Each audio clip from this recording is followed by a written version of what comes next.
श्री शिवाय नमस्तुभ्यम। आप सभी का हमारे चैनल भक्ति सागर में हार्दिक स्वागत है। आज मैं आप सभी के समक्ष शिव महापुराण के चौथे दिन की कथा प्रस्तुत करने जा रही हूँ। इस अध्याय में भगवान शिव के पंचाक्षर मंत्र का विवेचन, उसकी जाप की विधि और महिमा का वर्णन है और शिव निवेद और विलंब महत्व का वर्णन है। ऋषि बोले, हे सूत जी, हमने पूर्व में सुना है कि शिव का निवेद ग्रहण नहीं करना चाहिए। इस संबंध में शास्त्र क्या कहते हैं, इसके बारे में बताइए तथा विल्लभ के महत्व को भी स्पष्ट कीजिए। सूत जी ने कहा, हे मुनियों, आप सभी शिव व्रत का पालन करने वाले हैं, इसीलिए मैं आपको प्रसन्नता पूर्वक सारी बातें बता रहा हूँ। आप ध्यान पूर्वक सुने। भगवान शिव के भक्त को जो उत्तम व्रत का पालन करता है तथा बाहर भीतर से पवित्र व शुद्ध है, अर्थात निष्काम भावना से भगवान शंकर की पूजा अर्चना करता है, शिव निवेद का अवश्य भक्षण करना चाहिए, क्योंकि निवेद को देख लेने से ही सारे पाप दूर हो जाते हैं। उसको ग्रहण करने से बहुत से पुण्यों का फल मिलता है। निवेद को खाने से हजारों और अरबों जगों का पुण्य अंदर आ जाता है। जिसके घर में शिवजी के निवेद का प्रचार होता है, उसका घर तो पवित्र है ही, बल्कि वह साथ के अन्य घरों को भी पवित्र कर देता है। इसीलिए सिर झुकाकर प्रसन्नता पूर्वक एवं भक्ति भावना से इसे ग्रहण करे और इसे खा ले। जो मनुष्य इसे ग्रहण करने से या लेने में विलंब करता है, वह पाप का भागी होता है।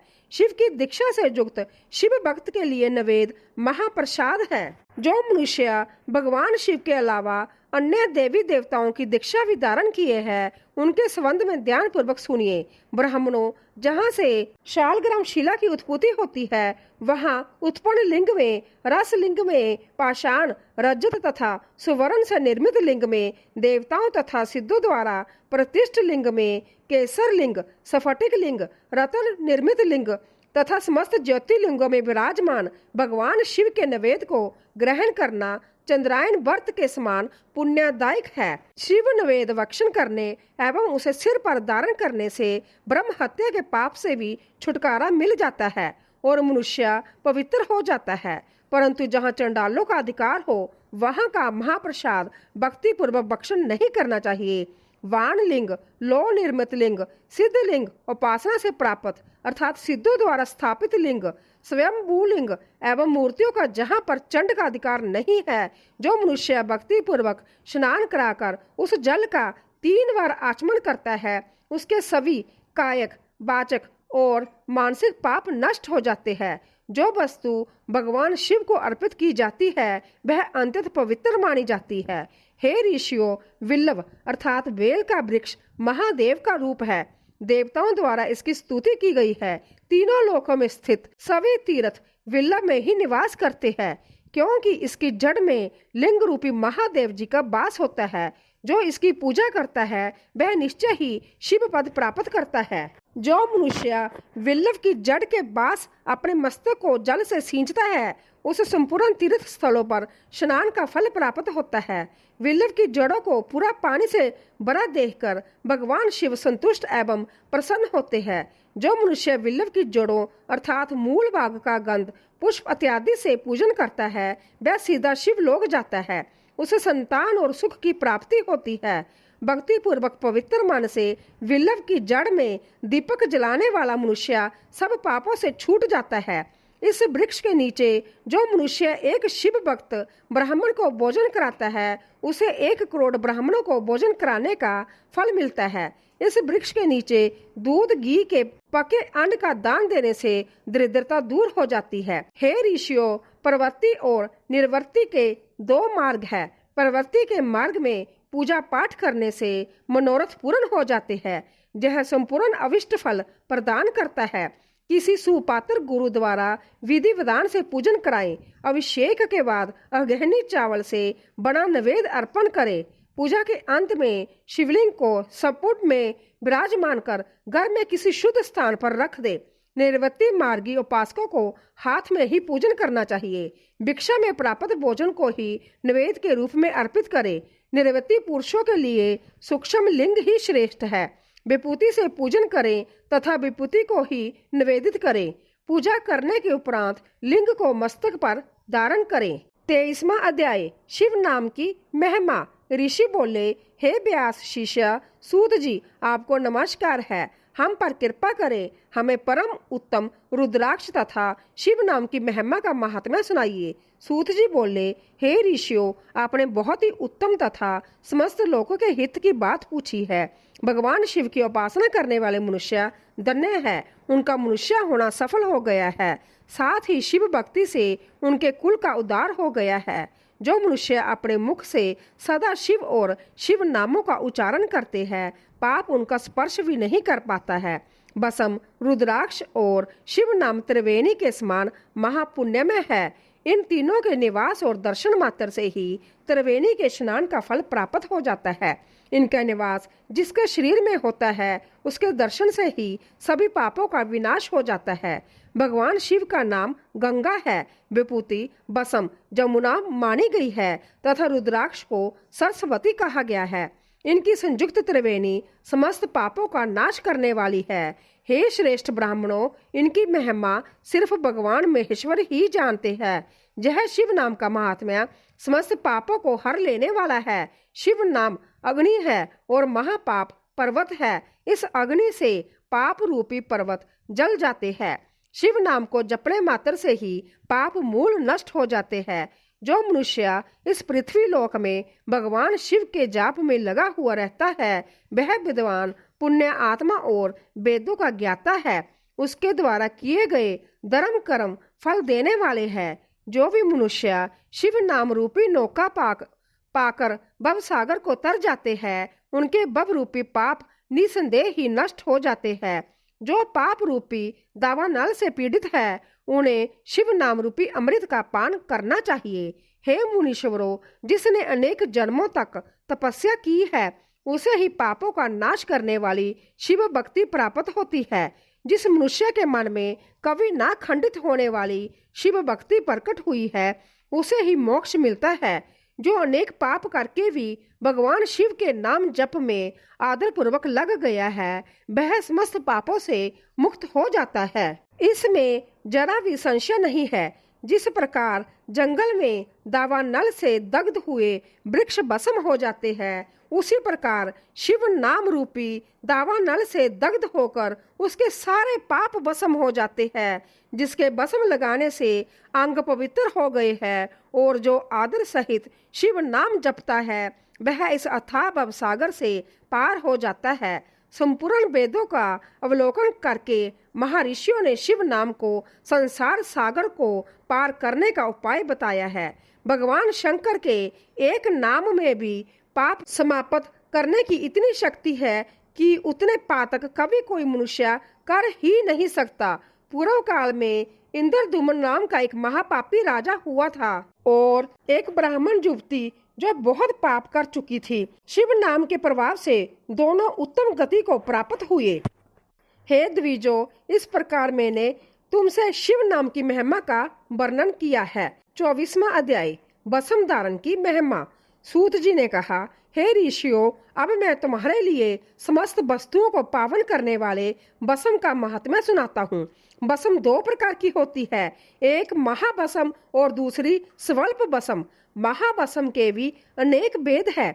यह 3 प्रकार की होती है, श्रोता, समार्थ और लौकिक। श्रोता और समार्थ भस्म केवल ब्राह्मणों के ही उपयोग में आने योग्य है। लौकिक भस्म का उपयोग सभी मनुष्य जन कर सकते हैं। ब्राह्मणों को वैदिक मंत्रों का जाप करते हुए भस्म धारण करनी चाहिए तथा अन्य मनुष्य बिना मंत्रों के भस्म धारण कर सकते हैं। उपलों से सिद्ध की हुई भस्म आग्नेय भस्म कहलाती है। यह त्रिपुंड का द्रव्य है। अन्य जग से प्रकट हुई भस्म भी त्रिपुंड धारण के काम आती है। जावली उपनिषद के अनुसार अग्नि इत्यादि मंत्रों द्वारा 7 बार जल में भिगोकर शरीर में भस्म लगाएं। तीनों संध्याओं में जो शिव भस्म से त्रिपुंड लगाता है, वह सब पापों से मुक्त होकर शिव की कृपा से मोक्ष पाता है। त्रिपुंड और भस्म लगाकर विधि पूर्वक जाप करे। भगवान शिव और विष्णु ने भी त्रिपुंड धारण किया है। अन्य देवियों सहित भगवती उमा और देवी लक्ष्मी ने इनकी प्रशंसा की है। ब्राह्मणों, क्षत्रियों, वैश्यों, शूद्रों, वर्ण संकरों तथा जाति भ्रष्ट पुरुषों ने भी अंदुलन एवं त्रिपुंड रूप में बसम धारण की है। महर्षियों, इस प्रकार संक्षेप में मैंने त्रिपुंड का महात्म्य बताया है। यह समस्त प्राणियों के लिए गोपनीय है। ललाट अर्थात माथे पर बाहों के माध्य भाग से बाहों के अंत भाग जितना बड़ा त्रिपुंड ललाट में धारण करना चाहिए। माध्यम और नामिका उंगली से 2 रेखाएं करके अंगूठे द्वारा बीच में सीधी रेखा त्रिपुंड कहलाती है। त्रिपुंड अंतत उत्तम तथा भोग और मोक्ष देने वाला है। त्रिपुंड की एक एक रेखा में 9 देवता है जो सभी अंगों में स्थित है। पर्णम का प्रथम अक्षर अकार, ग्रहपत्या, अग्नि, पृथ्वी, धर्म, रजोगुण, ऋग्वेद, क्रिया शक्ति, प्रांत्या, सवन तथा महादेव जय त्रिपुंड की प्रथम रेखा के 9 देवता है।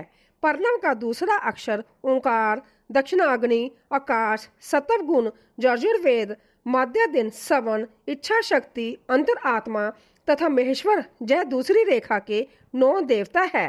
पर्णव का तीसरा अक्षर मकार, अवहन्य, अग्नि, परमात्मा, तमोगुण, दुलोक, ज्ञान शक्ति, सामवेद, तृतीय सवन तथा शिव जय तीसरी रेखा के 9 देवता है।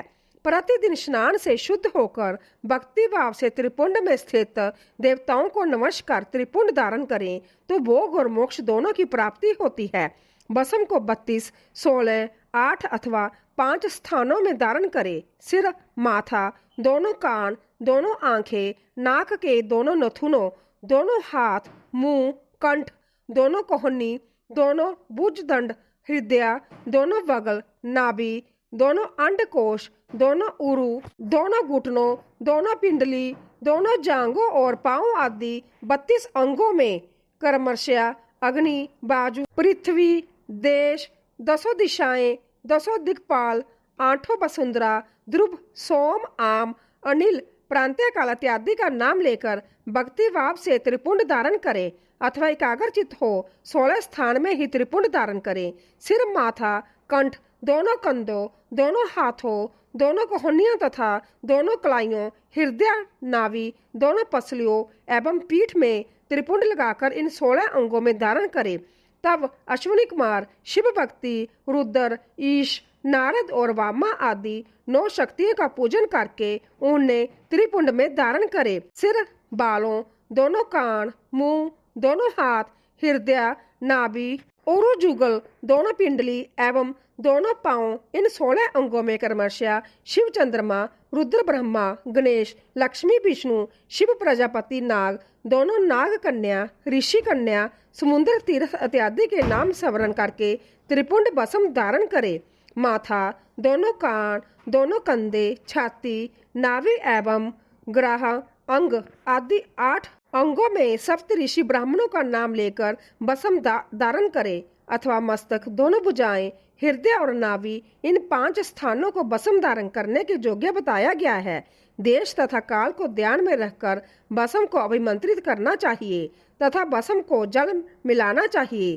त्रिनेत्रधारी, सभी गुणों के आधार तथा सभी देवताओं के जनक और ब्रह्मा एवं रुद्र की उत्पत्ति करने वाले परम ब्रह्मा परमात्मा शिव का ध्यान करते हुए ओम नमः शिवाय मंत्र को बोलते हुए माथे एवं अंगों पर त्रिपुंड धारण करे। 25वां अध्याय, रुद्राक्ष महात्म्य। सूत जी कहते हैं, महाज्ञानी शिव स्वरूप शौनक भगवान शंकर के प्रिय रुद्राक्ष का महात्म्य मैं तुम्हें सुना रहा हूँ। यह रुद्राक्ष परम पावन है। इसके दर्शन, स्पर्श एवं जप करने से समस्त पाप नष्ट हो जाते हैं। इसकी महिमा तो संभ्या सदा शिव ने संपूर्ण लोगों के कल्याण के लिए देवी पार्वती को सुनाई है। भगवान शिव बोले, हे देवी, तुम्हारे प्रेम वश भक्तों के हित की कामना से रुद्राक्ष की महिमा का वर्णन कर रहा हूँ। पूर्व काल में मैंने मन को संयम में रखकर हजारों दिव्य वर्षों तक घोर तपस्या की। एक दिन अचानक मेरा मन शुद्ध हो उठा और मैं सोचने लगा कि मैं संपूर्ण लोगों का उपकार करने वाला स्वतंत्र परमेश्वर हूँ। अंत मैंने लीलावश अपने दोनों नेत्र खोल दिए। नेत्र खुलते ही मेरे नेत्रों से जल की जड़ी लग गई। उसी से गौड़ देश से लेकर मथुरा, अयोध्या, काशी, लंका, मलयांचल पर्वत आदि स्थानों में रुद्राक्षों के पेड़ उत्पन्न हो गए। तभी से इनका महात्म्य बढ़ गया और वेदों में भी इनकी महिमा का वर्णन किया गया है। इसीलिए रुद्राक्ष की माला समस्त पापों का नाश कर भक्ति मुक्ति देने वाली है। ब्राह्मण, वेश्या, क्षत्रिय और शूद्र जातियों में जन्मे शिव भक्त सफेद, लाल, पीले या काले रुद्राक्ष धारण करे। मनुष्य को जाति अनुसार ही रुद्राक्ष धारण करना चाहिए।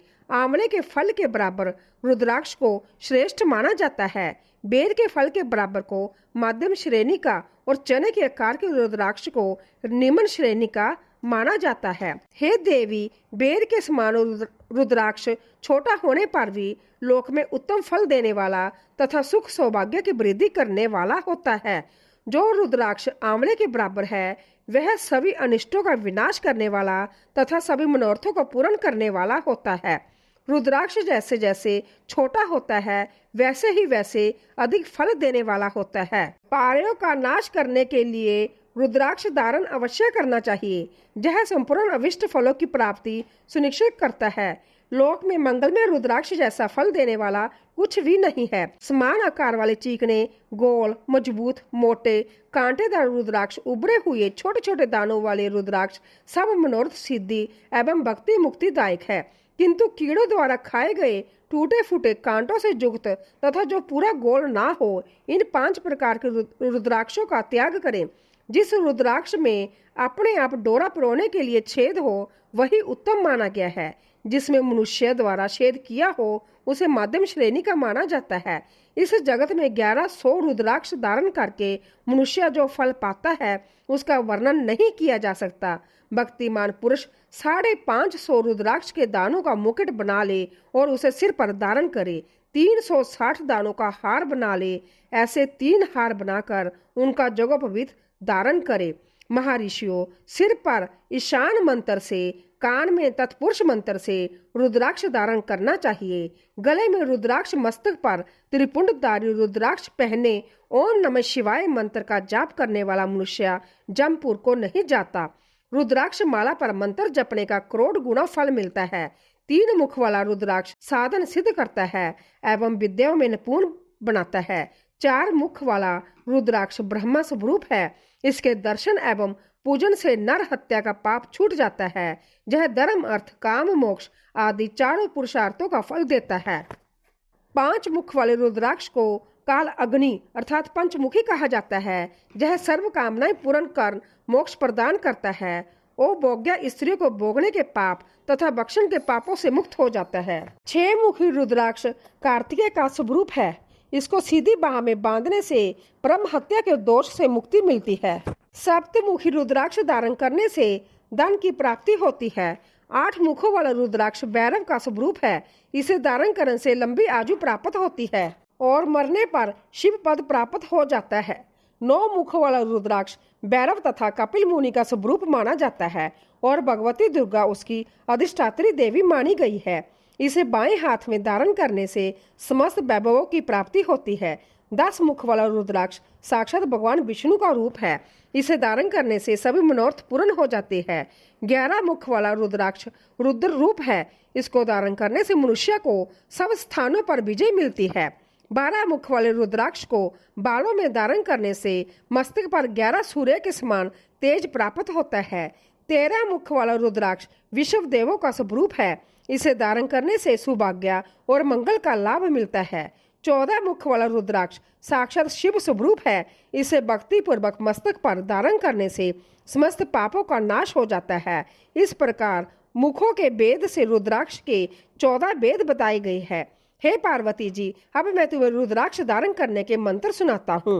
ओम ह्रीम नमः, ओम नमः, क्लीम नमः, ओम ह्रीम नमः, ओम ह्रीम नमः, ओम ह्रीम हूं नमः, ओम हूं नमः, ओम हूं नमः, ओम हूं नमः, ओम ह्रीं हूं नमः, ओम ह्रीं हूं नमः, ओम हूं नमः, ओम क्रोम शोरन नमः तथा ओम ह्रीं नमः। इन 14 मंत्रों द्वारा क्रमशः 1 से लेकर 14 मुख वाले रुद्राक्ष को धारण करने का विधान है। साधक को नींद और आलस्य का त्याग कर श्रद्धा भक्ति से मंत्रों द्वारा रुद्राक्ष धारण करना चाहिए। रुद्राक्ष की माला धारण करने वाले मनुष्य को देखकर भूत प्रेत पिशाच डाकनी शाकनी दूर भाग जाते हैं।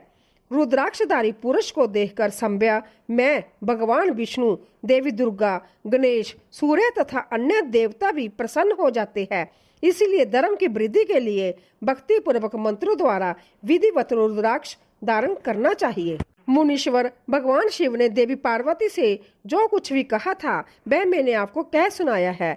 मैंने आपके समक्ष बिंदेश्वर संहिता का वर्णन किया है। यह संहिता संपूर्ण सिद्धियों को देने वाली तथा भगवान शिव की आज्ञा से मोक्ष प्रदान करने वाली है। जो मनुष्य से नित्य पढ़ते अथवा सुनते हैं वह पुत्र पुत्रादि पौत्रादि के सुख भोग कर सुखमय जीवन व्यतीत करके अंत में शिव रूप होकर मुक्त हो जाते हैं। श्री रुद्र संहिता प्रथम खंड पहला अध्याय ऋषिगणों की वार्ता। जो विश्व की उत्पत्ति स्थिति और लय आदि के एकमात्र कारण है, गिरिजा कुमारी उमा के पति है, जिनकी कीर्ति का कहीं अंत नहीं है, जो माया के आश्रय होकर भी उससे दूर है तथा जिनका स्वरूप दुर्लभ है। मैं उन भगवान शंकर की वंदना करता हूँ जिनकी माया विश्व की सृष्टि करती है। जैसे लोहा चुंबक से आकर्षित होकर उसके पास ही लटका रहता है, उसी प्रकार जैसे सारे जगत जिसके आसपास ही भ्रमण करते हैं, जिन्होंने इन प्रपंचों को रचने की विधि बताई है, जो सभी के भीतर अंतर्जामी रूप से विराजमान है,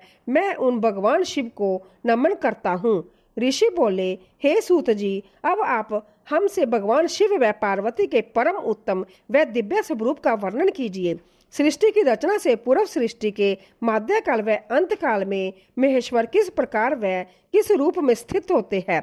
सभी लोगों का कल्याण करने वाले भगवान शिव कैसे प्रसन्न होते हैं तथा प्रसन्न होने पर अपने भक्तों को कौन कौन से उत्तम फल देते हैं। हमने सुना है कि भगवान शिव महान दयालु है, अपने भक्तों को कष्ट में नहीं देख सकते। ब्रह्मा, विष्णु और महेश तीनों देवता शिवजी के अंग से ही उत्पन्न हुए हैं। हम पर कृपा कर शिवजी के प्रगट्य, देवी उमा की उत्पत्ति, शिव उमा विवाह, गृहस्थ धर्म एवं शिवजी के अनंत चरित्रों को सुनाइए। सूत जी बोले, हे ऋषियों, आप लोगों के प्रेषण पतित पावनी श्री गंगा जी के समान है। यह सुनने वालों, कहने वालों और पूछने वाले इन तीनों को पवित्र करने वाले हैं। आपकी इस कथा को सुनने की आंतरिक इच्छा है, इसीलिए आप धन्यवाद के पात्र हैं। ब्राह्मणों, भगवान शंकर का रूप साधु, राजसी और तामसी तीनों प्रकृति के मनुष्य को सदा आनंद प्रदान करने वाला है। वह मनुष्य जिनके मन में कोई तृष्णा नहीं है, ऐसे ऐसे महात्मा पुरुष भगवान शिव के गणों का ज्ञान करते हैं, क्योंकि शिव की भक्ति मन और कानों को प्रिय लगने वाली और संपूर्ण मनोरथों को देने वाली है। हे ऋषियों, मैं आपके प्रश्नों के अनुसार ही शिव के चरित्रों का वर्णन करता हूँ। आप उसे आदर पूर्वक श्रवण करें। आपके प्रश्नों के अनुसार ही नारद जी ने अपने पिता ब्रह्मा जी से यही प्रश्न किया था। तब ब्रह्मा जी ने प्रसन्न होकर शिव चरित्र सुनाया था। उसी संवाद को मैं तुम्हें सुनाता हूँ, क्योंकि उस संवाद में भवसागर से मुक्त कराने वाले गौरीश की अनेकों आश्चर्यमय लीलाएं वर्णित है। दूसरा अध्याय नारद जी का काम वासना। सूत जी बोले, हे ऋषियों, एक समय की बात है, ब्रह्मा पुत्र नारद जी हिमालय पर्वत की एक गुफा में बहुत दिनों से तपस्या कर रहे थे। उन्होंने दृढ़ता पूर्वक समाधि लगाई थी और तप करने लगे थे। उनके उग्र तप का समाचार पाकर देवराज इंद्र कांप उठे। उन्होंने सोचा कि नारद मुनि मेरे स्वर्गलोक के राज्य को छीनना चाहते हैं। यह ख्याल आते ही इंद्र ने उनकी तपस्या में विघ्न डालने की कोशिश की। उन्होंने कामदेव को बुलाया और कहने लगे, हे कामदेव, तुम मेरे परम पवित्र एवं हतेशी हो। नारद हिमाचल पर्वत की गुफा में बैठकर तपस्या कर रहा है। कहीं ऐसा ना हो कि वह वरदान में ब्रह्मा जी से मेरा स्वर्ग का राज्य ही मांग बैठे। अंत्य तुम वहां जाकर उसका तप भंग कर दो। यह आज्ञा पाकर कामदेव बसंत को साथ ले बड़े गर्व से उस स्थान पर गए और अपनी सारी कलाएं रच डाली। कामदेव और बसंत की बहुत प्रयत्न करने पर भी नारद मुनि के मन में कोई विकार उत्पन्न नहीं हुआ। महादेव जी के अनुग्रह से उन दोनों का गर्व चूर्ण हो गया। ऐसा इसीलिए हुआ क्योंकि महादेव जी की कृपा से नारद मुनि पर कामदेव का कोई प्रभाव नहीं पड़ा था। पहले उस आश्रम में भगवान शिव ने भी तपस्या की थी। उसी स्थान पर उन्होंने ऋषि मुनियों की तपस्या का नाश करने वाले कामदेव को भस्म कर डाला था। कामदेव को भस्म देखकर उनकी पत्नी रति ने बिलखते हुए भगवान शंकर से उन्हें जीवित करने की प्रार्थना की तथा सभी देवता भी शिवजी से प्रार्थना करने लगे।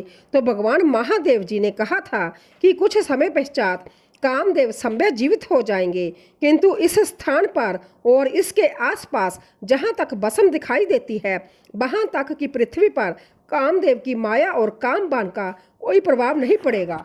इस प्रकार उस स्थान से कामदेव लज्जित होकर वापस लौट आया। देवराज इंद्र ने जब यह सुना कि नारद जी पर कामदेव का कोई प्रभाव नहीं पड़ रहा तो उन्होंने नारद जी की खूब प्रशंसा की। भगवान शिव की माया के कारण वह भूल गए थे कि शिवजी के शाप के कारण उस स्थान पर कामदेव की माया नहीं चल सकती।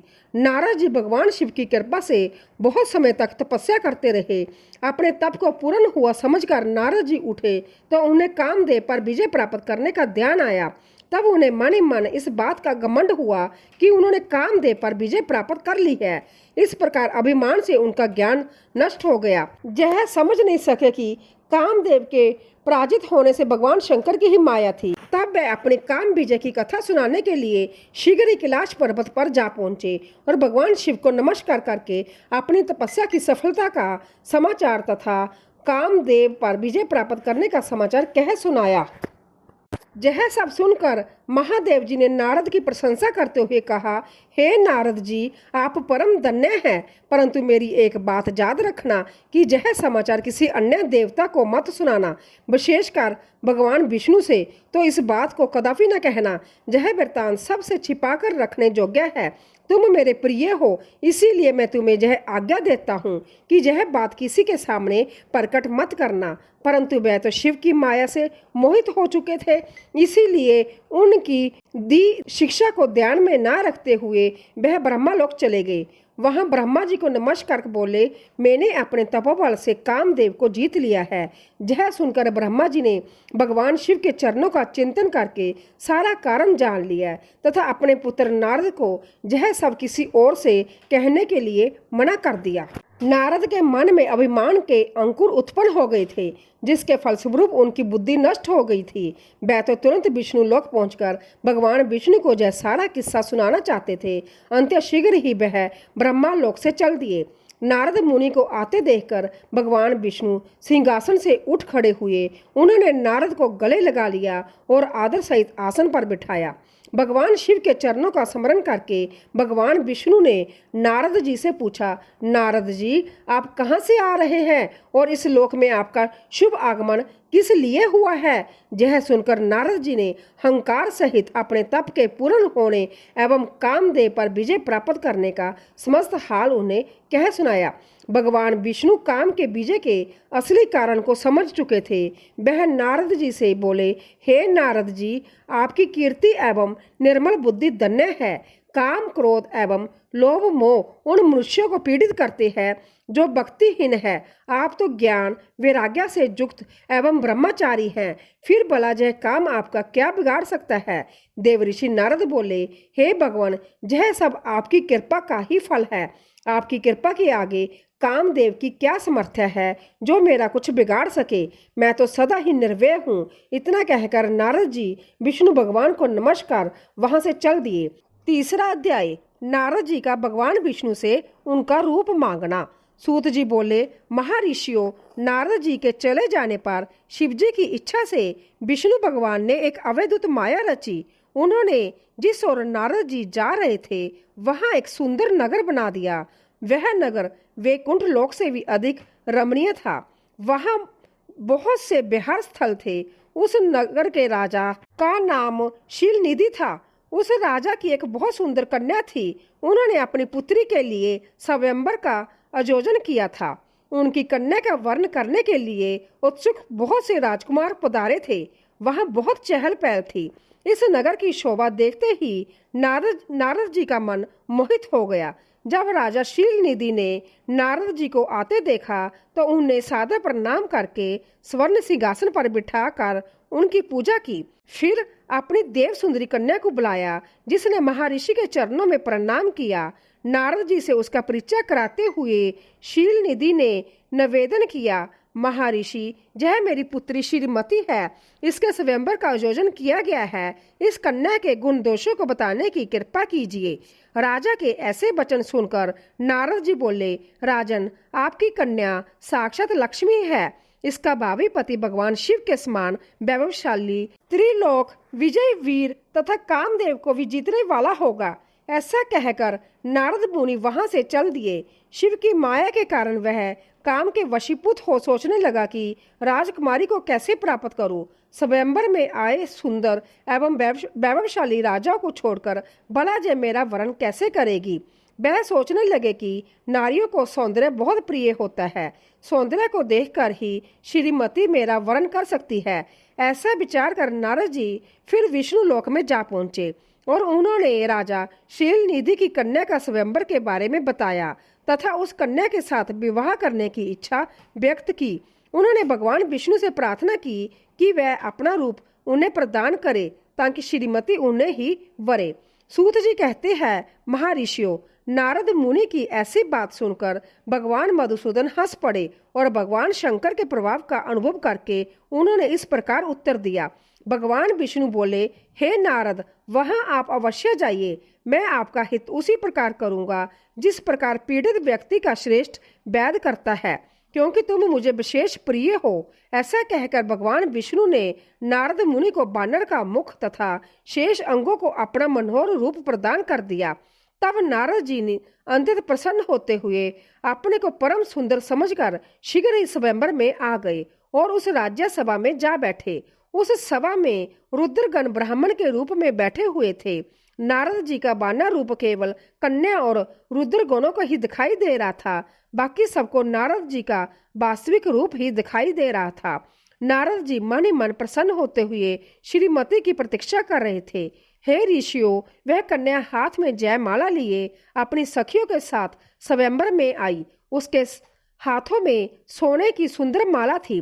वह शुभ लक्षणा राजकुमारी लक्ष्मी के समान अपूर्व शोभा पा रही थी। नारद मुनि का भगवान विष्णु जैसा शरीर और बानर जैसा मुख देख वह कुपित हो गई और उनकी ओर से दृष्टि हटाकर मनोवांछित वर की तलाश में आगे चली गई।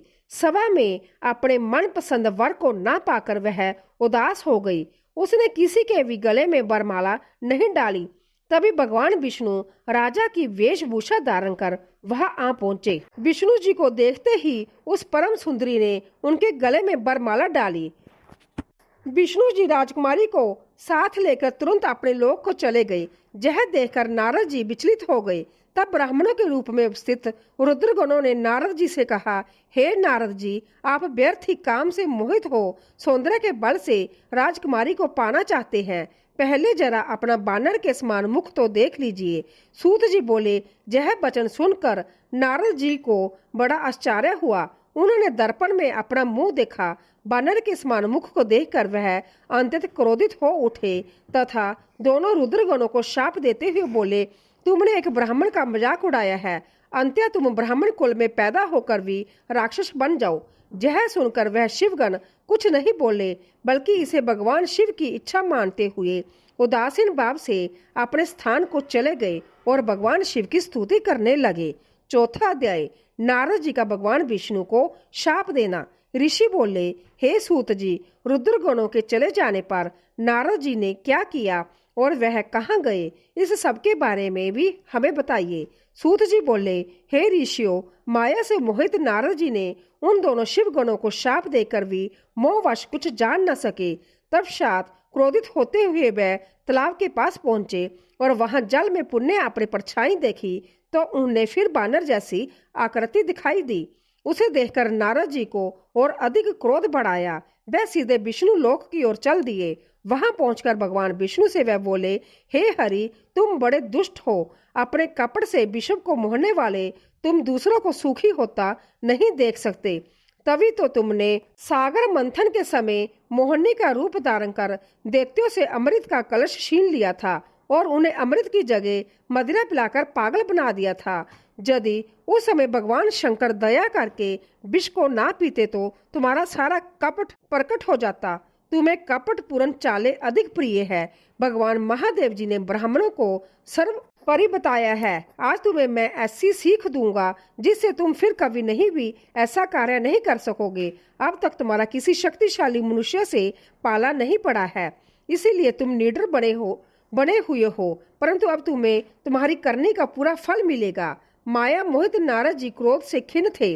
वह भगवान विष्णु को शाप देते हुए बोले, विष्णु, तुमने स्त्री के लिए मुझे व्याकुल किया है, तुम सभी को मोह में डालते हो। तुमने राजा का रूप धारण करके मुझे छला था, इसीलिए मैं तुम्हें शाप देता हूँ कि तुम्हारे जिस रूप ने कपट पूर्वक मुझे छला है, तुम्हें वही रूप मिले। तुम राजा होगे और इसी तरह स्त्री का वियोग भोगोगे जिस तरह मैं भोग रहा हूँ।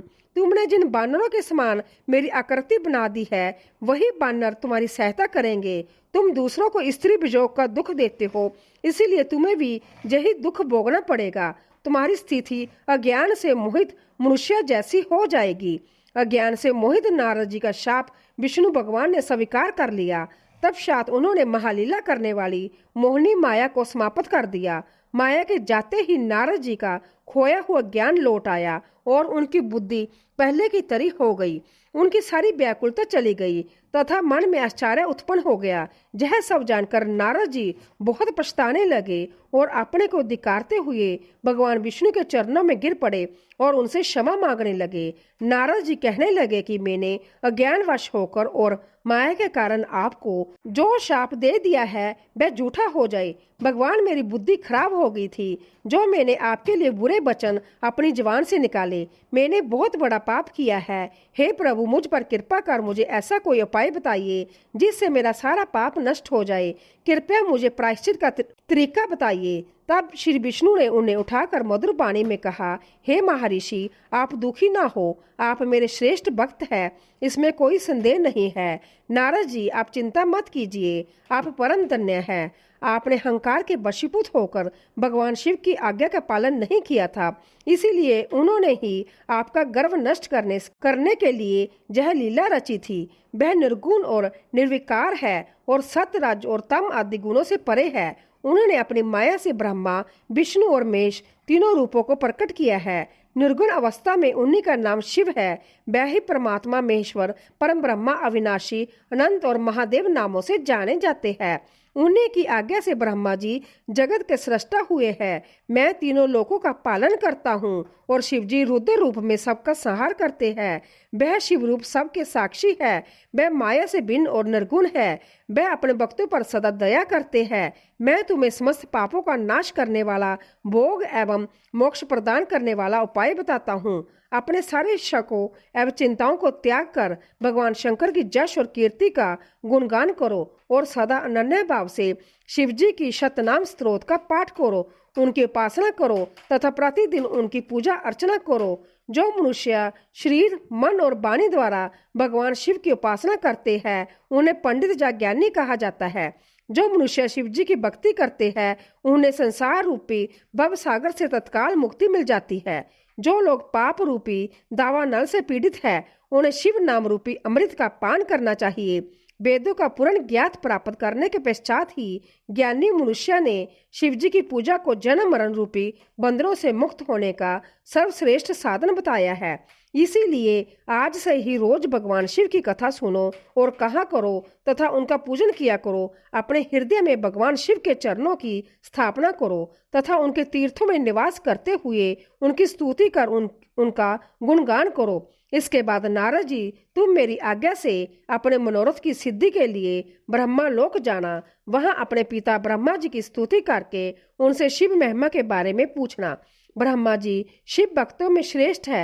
वह तुम्हें भगवान शंकर का महात्म्य और सत्यनाम स्तोत्र अवश्य सुनाएंगे। आज से तुम शिव भक्ति में लीन हो जाओ, वे अवश्य तुम्हारा कल्याण करेंगे। यह कहकर विष्णु अंतर्धान हो गए। 5वां अध्याय, नारद जी का शिव तीर्थों में वर्मन व ब्रह्मा जी से प्रेषण। सूत जी बोले, महर्षियों, भगवान श्री हरि के अंतर्धान हो जाने पर मुनि श्रेष्ठ नारद शिवलिंगों का भक्ति पूर्वक दर्शन करने के लिए निकल गए। इस प्रकार भक्ति मुक्ति देने वाले अनेक शिवलिंगों के उन्होंने दर्शन किए। जब उन रुद्रगणों ने नारद जी को वहां देखा तो वह दोनों गण अपने शाप की मुक्ति के लिए उनके चरणों पर गिर पड़े और उनसे प्रार्थना करने लगे कि वह उनका उद्धार करे।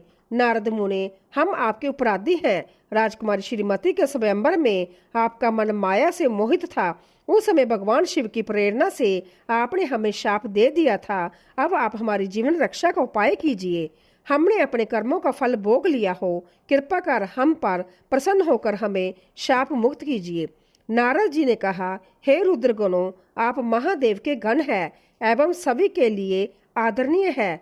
उस समय भगवान शिव की इच्छा से मेरी बुद्धि भ्रष्ट हो गई थी, इसीलिए मोहवश मैंने आपको शाप दे दिया था।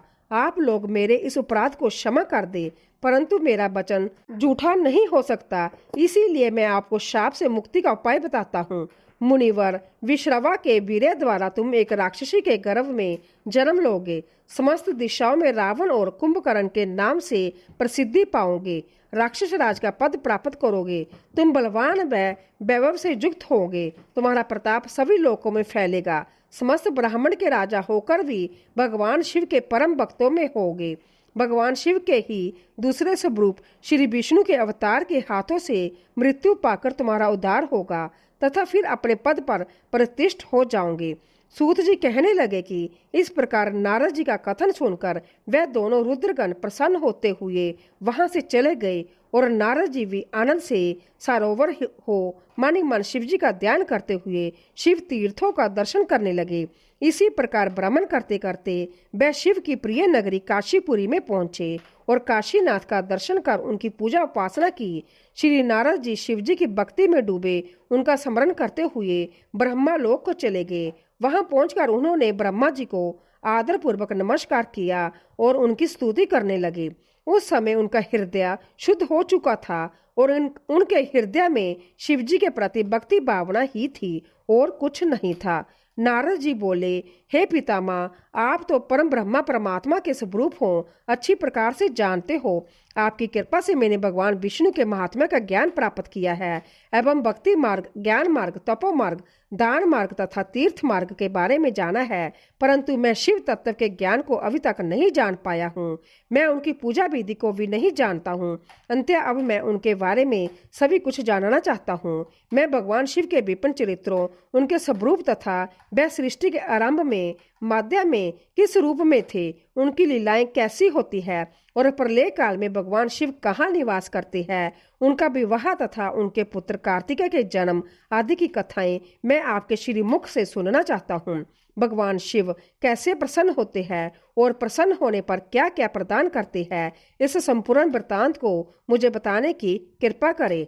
अपने पुत्र नारद जी की ये बातें सुनकर पितामह ब्रह्मा बहुत प्रसन्न हुए। आप सभी भक्तों का बहुत बहुत धन्यवाद इस कथा से जुड़ने के लिए। अगर महादेव जी की यह लीला आपके हृदय को छू गई हो तो इसे शेयर करें और चैनल को सब्सक्राइब करके नोटिफिकेशन ऑन कर ले, ताकि हम अगले अध्याय में फिर से एक साथ महादेव का स्मरण कर सकें। जय भोलेनाथ।